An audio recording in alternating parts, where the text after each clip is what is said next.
Entäs tuo liftaaminen? Liftaaminen ehkä nykyaikana on vähän vaikeampaa, mutta on se jossain... Suomessa ainakin vähentynyt. Itse saanut Suomeen haltia ja tietysti tekemään rekkaterminaalia tällaista etelältä pohjoisen suuntaan. Liftaamisesta, reilaamisesta tehty kirjoja. Missä vaiheessa käytittekö te kirjastoa siinä vaiheessa niin reissua valmistellessa? Joo, käytettiin paljon. Meillä ei ollut, ja ollaan käytetty edelleen, siis meillä ei ollut, tietenkään silloin aluksi varsinkaan, meillä ei ollut varaa ostaa mitään Lonely Planetteja esimerkiksi Borneopaa, että annettiin ne kaikki kirjastosta ja katsottiin sieltä faktoja, esimerkiksi se, että kuinka kauan meillä kestää siirtyä paikasta A paikkaan B, tämmöisiä perustietoja maassa liikkumisesta, ajoista ja tietysti tämmöisistä vuodenajoista ja niihin liittyvistä sääoloista ja muista. Me lainattiin aika paljon myös videoita. Niin ja sitten tietenkin peruskirjallisuutta, niin kuin eri maiden kirjallisuutta ja romaaneja sieltä.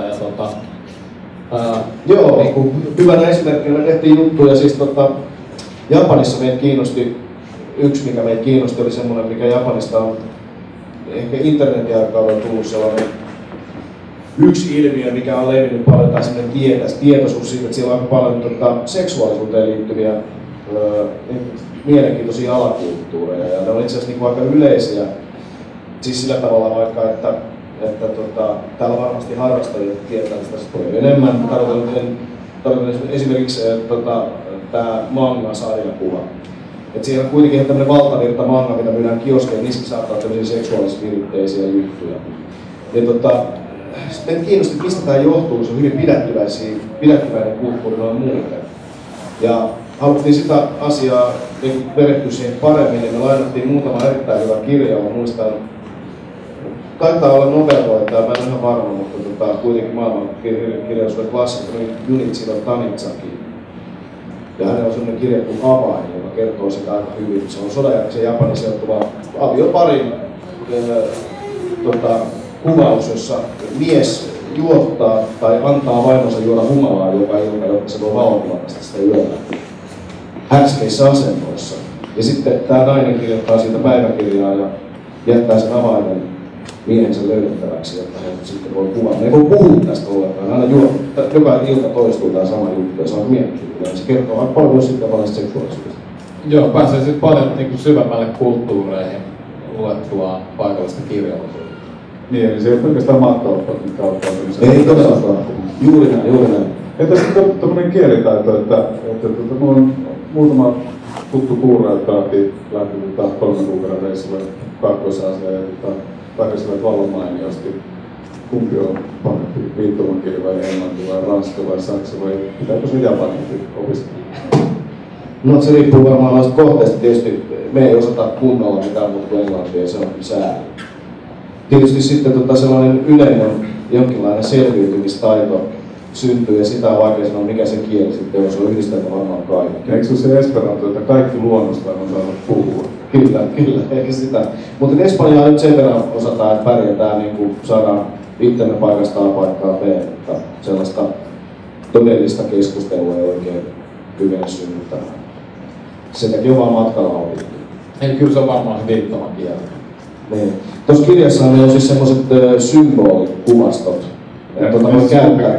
Tätä kansainvälisen seikkailijaopasta voi käyttää siis tien päällä. Tämä uusi kirja Madcube on niin iso, että sitä tuskin riittää viittiin kukaan laittaa. Mutta eikä sen kanssa tulkista pääse läpi. Ei varmaan pääsekin.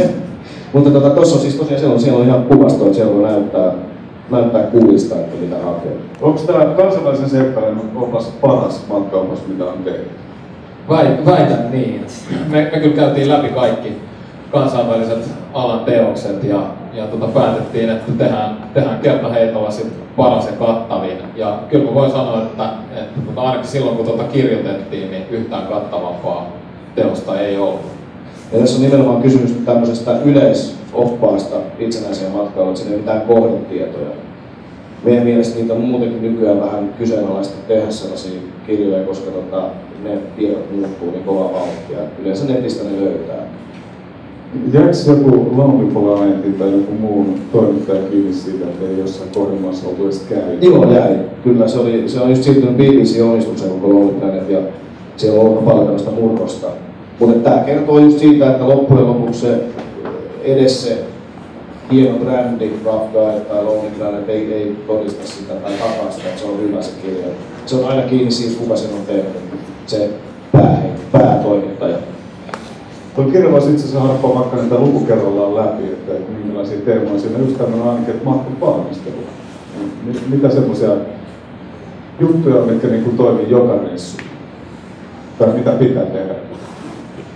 No, itse palasin juuri tuollaiselta pieneltä lepo- ja toipumislomalta tuolta Kaakkois-Aasiasta ja vaikka tässä on jokunen kilometri takana, niin ryssin ihan tämmöisen perusasian kuin viisumin. Että esimerkiksi semmoinen kannattaa tsekata, että en ollut lukenut omaa kirjaa.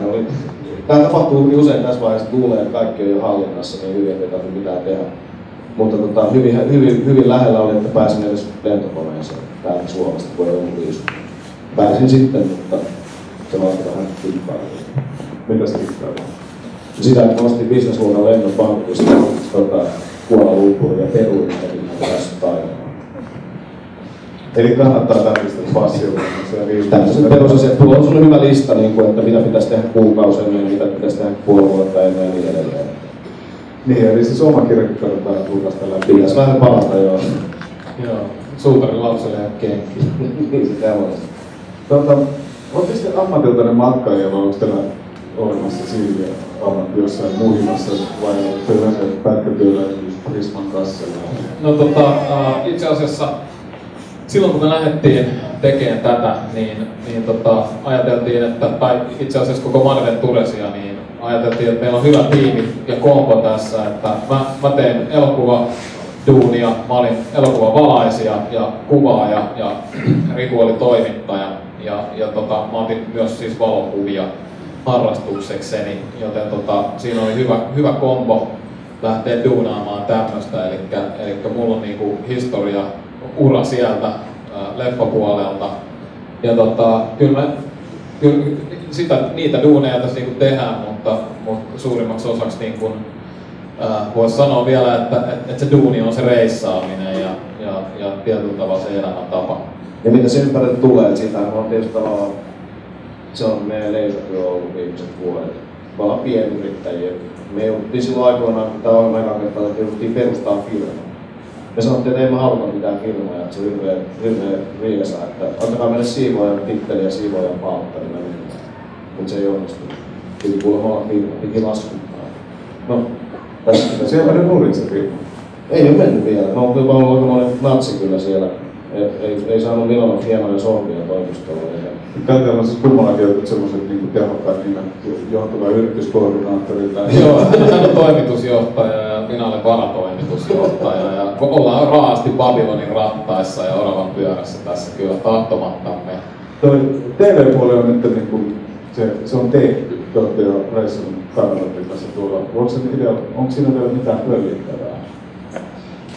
No onhan siellä vielä, kyllä meillä on sellainen idis, meillähän on pieni tuotantoyhtiö, me ollaan tehty yksi fiktiivä elokuvakin, tosi tämmöinen lyhyt, mutta kuitenkin vajaa 40-minuuttinen Monte Rosso tämmöisen yleisarjojen elokuvasäätiön kilpailun kautta. Mutta me on haluttu kertoa storeja. Ne voi olla tuollaisissa kirjoissa tai ne voi olla telkkarissa tai niinku seuraavaksi me tehdään tämän Mad Bookin spin-off tai sen innoittama pieni nettisarja, minisarja, eli kokkiohjelma nettiin. Eli se on nyt seuraava juttu, mitä me tehdään.